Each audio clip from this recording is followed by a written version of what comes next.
Hello and welcome everybody, you bear stock on 29 November. Let's see that step by step. If you are new to this video, don't forget to subscribe and like.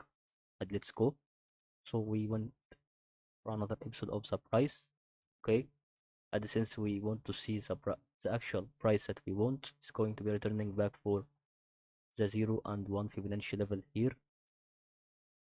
And it seems that we wanted to know the price that we want for this stock. So I think it is actually going for the prices increases here, and then this is going to be also for the decreasing part. So think about it, this is going to be about 20 USD and 91 cents, and here's going to be about 48 USD and 18 cents, and this is going to be also the part that we wait. So since we go for those two parties, this is going to be about the price that is going to be action, and that is original movement of your bear stock to be explained next time. Hope you benefit from what we see of this video, and good luck on another episode, and see you next time. Good luck.